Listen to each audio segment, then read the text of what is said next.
You're listening to Everyday Engineering, the City of Madison's engineering podcast where we talk about infrastructure, complex topics explained simply, from the water that flows down your drain to the rain and snow that drains into the lakes, by way the curbs and streets we design.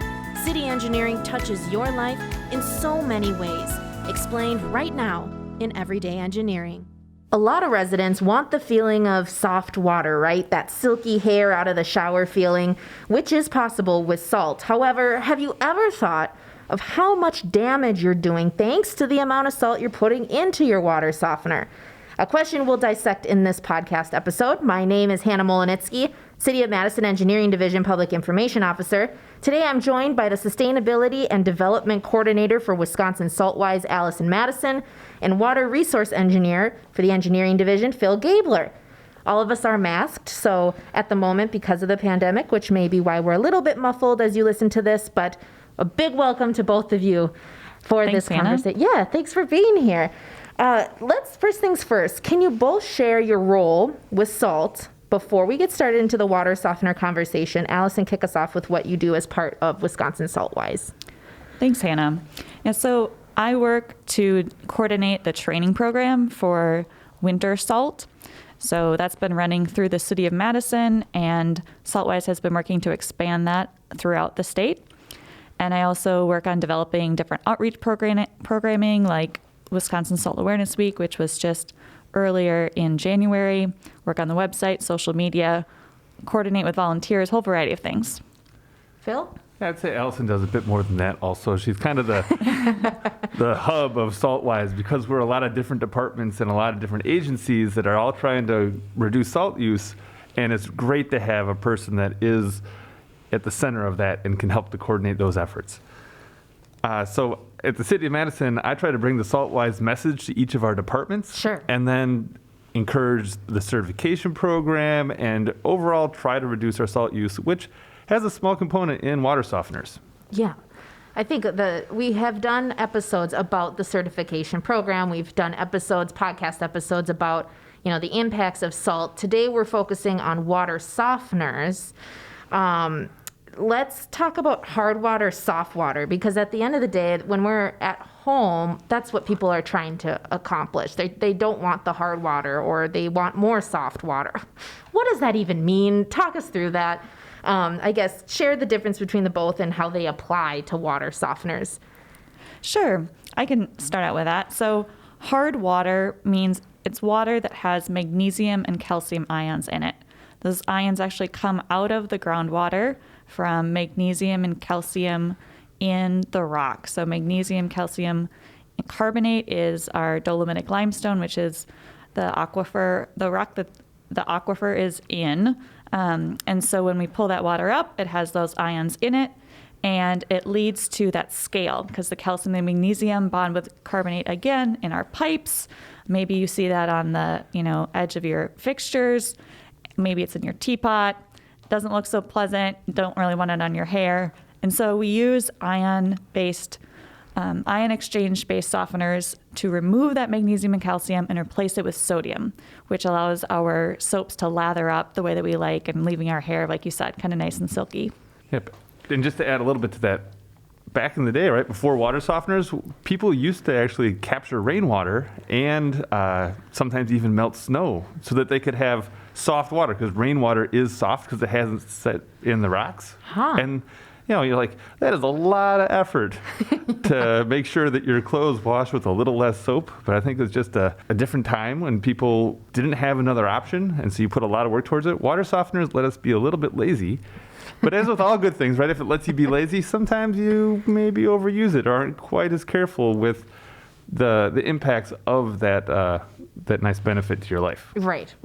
And that's what we're trying to do here. We're taking that actual, the magnesium and that science part of it and trying to make it understandable, which some things of, the topics on our podcast, we can get away from that. But we have to talk about the science, because that's exactly what this is kind of centered around today. So we will do our best to explain that and make it applicable, just like what you were saying, Phil, and just like what you were saying, Allison. And Hannah, I am a former chemistry teacher, so rein me in if I get a little too crazy with the ions. Yes, that's good though, because it just because it is a little more sciencey doesn't mean that we can't try to figure this out and understand it, because in the end it'll benefit our environment. What exactly is water softening, and why is it that we want soft water? We kind of touched on the why, but what exactly is water softening? Can we just build on that just a little bit more? I'll take a shot at this, and then we can have the chemistry teacher correct me. Yeah. So, no pressure. In your water softener system, right, you have a tank that has these little resin balls in it, and they look like little plastic BBs, and those can scavenge and strip all of that magnesium and calcium out of the water as it flows through it. But then, it's kind of like your air filter. It gets full. But you can't just take the filter out and throw it away. You have to recharge it. And so you do that by taking this brine solution, which is usually salt water. So you take the really high concentrated salt water and you flush it through that resin, and it strips all of the calcium and the magnesium that has attached to those little balls, puts them into the sanitary sewer along with a bunch of chloride, and then the sodium sticks to those resin balls, and the process is ready to start again, and you can run your hard water through and take the calcium and magnesium out. How did he do? He did pretty darn well. Yeah. The only thing that I would add to that would be those resin beads imagine them kind of like little magnets. They are magnets for the calcium and the magnesium and the sodium. And so we can continue to recharge and reuse them. Like Phil said, kind of like an air filter that you can keep kind of vacuuming off the lint and then using it again. But it's that recharge process that uses all the salt that you take and you dump into your softener. Okay. And if we use that same air filter analogy, right? You could, as a homeowner, switch out your air filter on your furnace every week, right? And you would look back at your year and you'd be like, wow, I use 52 air filters. That was a fair amount of money. We do the same thing in our old school water softeners where we have a timer. We're like, well, I don't know when it's getting clogged. I don't know how dirty the water is, right? How hard the water is. So I'll just have it recharge, which is essentially changing the air filter every day, every week. You can set it to do whatever you want because it's just a timer. And that wastes a lot of salt, just like it wastes a lot of air filters if you did that on your furnace. Sure. Okay. So what is the impact? Like when we use our water softeners, what is the impact to the environment? Where does it go? So the primary impact that we're concerned about right now in the city of Madison and a lot of areas around Wisconsin is the sodium chloride, the salt that you put in your softener that, as Phil said, gets flushed with that calcium and magnesium that do belong in the water, but the sodium and chloride don't. So those ions, once we put them in the water, they are there to stay. And all the salt from our softeners goes to the wastewater treatment plant, and they're unable to remove those ions from the water. So they end up being flushed or discharged into our freshwater streams. So in effect, all the salt that you put into your softener goes unfiltered into our freshwater. Now, someone who looks at the chain of lakes in Madison, right? The Lake Mendota, Monona, Wabiza, Kaganza, they're not impacted by the water softeners nearly as much as the water bodies downstream. Because of the way our system flows, we route our wastewater treatment plant effluent, right? The treated water goes into Badfish Creek and then matches up with the Yahara River, meets up with the Yahara River south of Stoughton. So you look at all of the chloride that we see accumulating in our lakes, and that's almost all road salt. But if you look at the amount of salt that goes to the wastewater treatment plant, 93% of it is water softeners. And it has a huge impact downstream. Sure.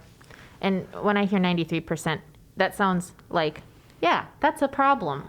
That's something that we need to work on.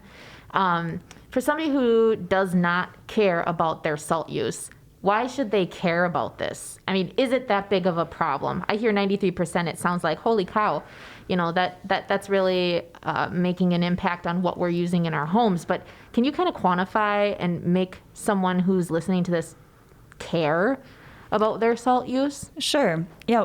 Saltwise uses it's not really an analogy, but a little description that 1 teaspoon of salt can pollute 5 gallons of water, permanently pollute. Like I said, we can't pull that salt out.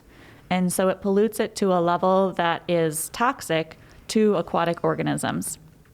And so if you imagine all the teaspoons of salt that you're putting into your water softener, for every teaspoon, that's 5 gallons of water.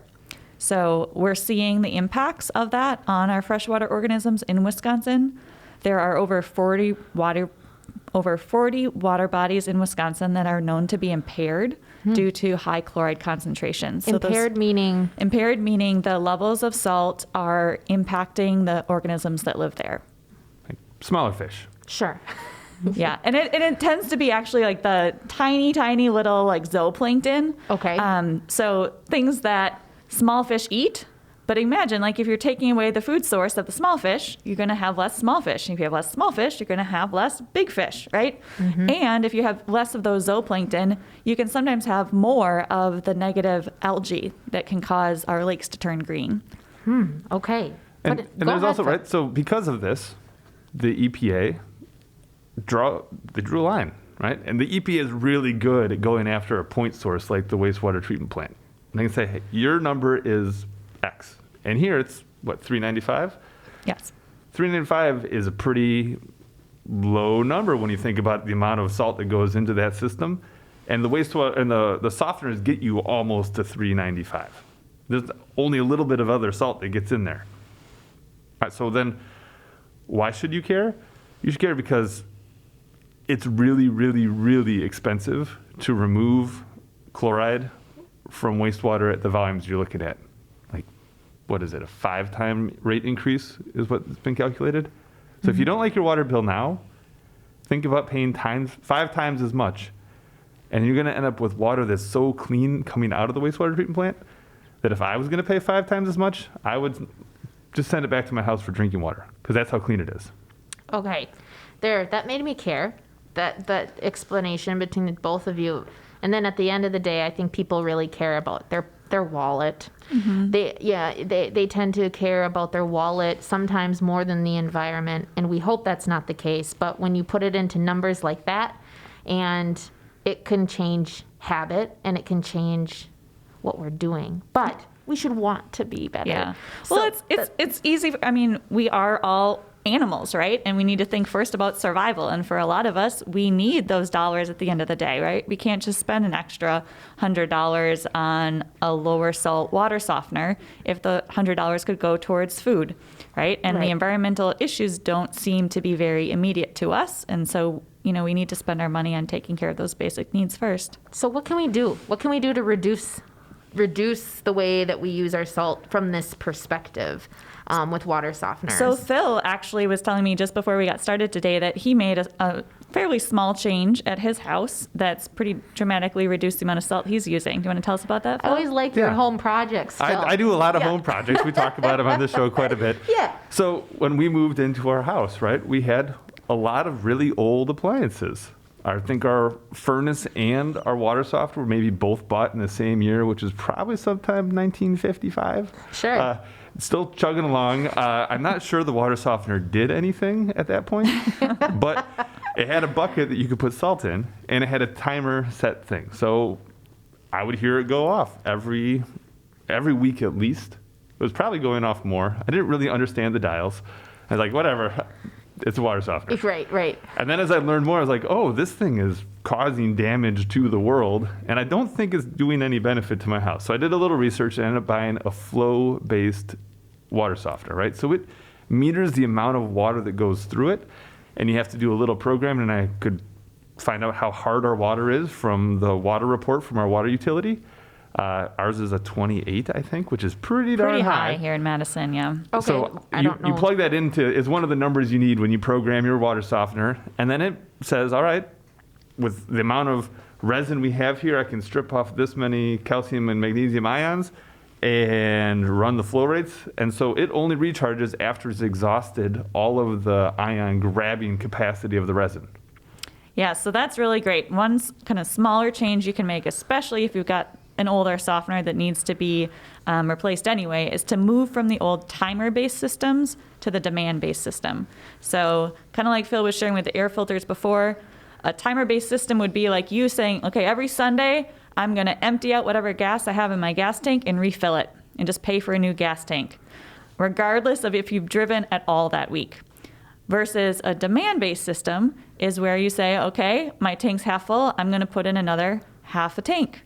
So we would never do that with our gas tank. We would see that bill, right, at the gas station every week and be like, this is ridiculous. I don't need to pay for gas if I'm not using it. Right. But we don't really think about that with our water softeners. And we would just let them recharge and use more salt, sometimes regardless of need. So switching from timer-based to demand-based is really big. Okay. Another thing to do is to optimize or increase the efficiency of your demand-based system. So Phil mentioned one of the key components is knowing what is your local water hardness.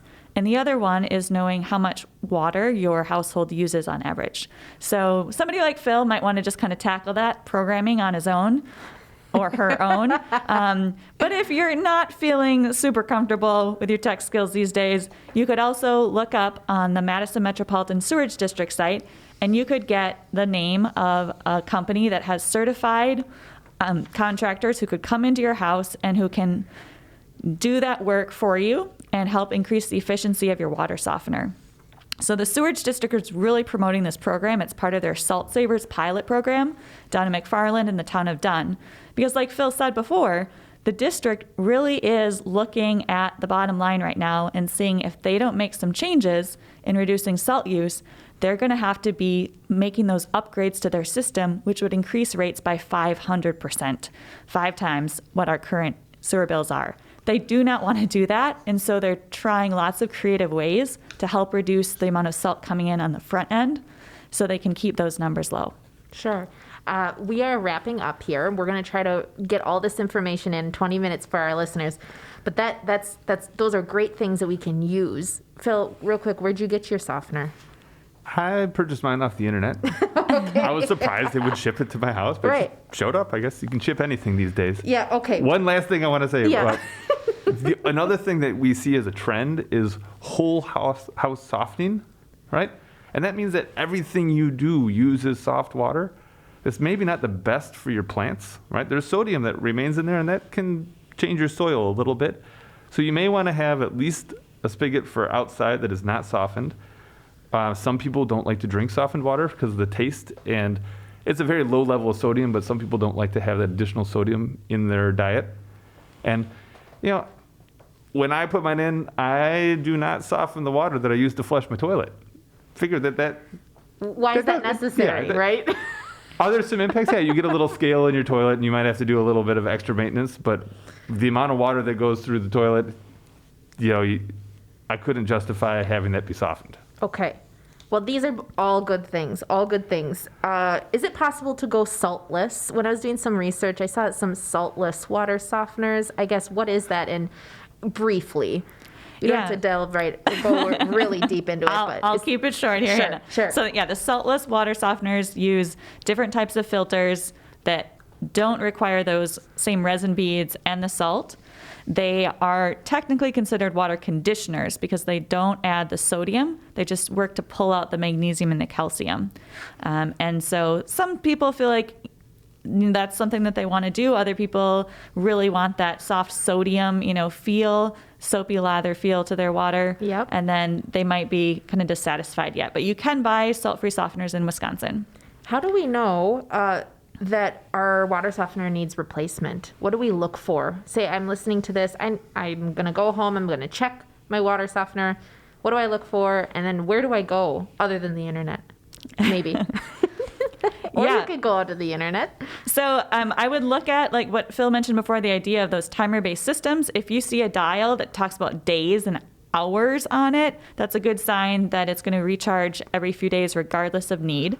Another thing that you can do is go onto wisaltwise.com, wisconsinsaltwise.com, and you can run a self-diagnostic, kind of like just a little survey monkey tool to look at your water softener, see some pictures of other softeners, get a sense of if yours is really a clunker and time to be exchanged. I used that the other day. Oh, I did, and it was very brownie helpful. points. Yes. Well, hopefully, people aren't, turned away or think that it's a lot of work to go on to the Survey Monkey. No, it's just a couple minutes, right, it is. Hannah? Right. And what did you find out? We got some work to do. Okay. Yes, but it's good. But it's really easy and user-friendly. Also, if you're using a lot of salt and you still have spots on your glasses and you notice some soap scums, it might be a sign that your softener has failed in some way. And just throwing more salt at it is not the best approach, right? Now is the sign, it's the time to upgrade that softener to something that's demand-based. Good point. Last question, tools. Tools people can use or to help them make some decisions about their water softener. What do we need to leave people with as we wrap up in our last question here? Yeah, I would send people to Wisconsin Saltwise's website. We also link in the Madison area to some great resources here at the Sewerage District. They run that Salt Savers program that I told you about, where we have, I believe it's over 100 certified softener and plumber experts Yeah. that can take a look at your water softener and really give you some solid advice. Awesome. And Phil? our water utility website, you can find the wells that serve your house if you live in Madison, and you can read through a nice, very scientific report. But inside of there is the magic number, which is the hardness of your water. Ah, very good. Good tips. Very good tips. And we will have more information on our engineering website in the near future as well. Thank you both for joining us. Thanks, Hannah. This was great. Great conversation. Thanks. Some definite news you can use. Bring it home. Check your water softener. Go to wisaltwise.com or to the engineering division website in the future. Thanks both so much. Okay, thank you for joining us. Thank you for our listeners for downloading, sharing this podcast episode with anyone interested in water softeners. Let us know if you used any of this information in the podcast and if it worked or if it didn't. It's good to have some feedback either way. If you have an idea that you want us to discuss or dissect or share more information about on this podcast, send us a message on the City of Madison Engineering Facebook page because we're always here for you every day in engineering.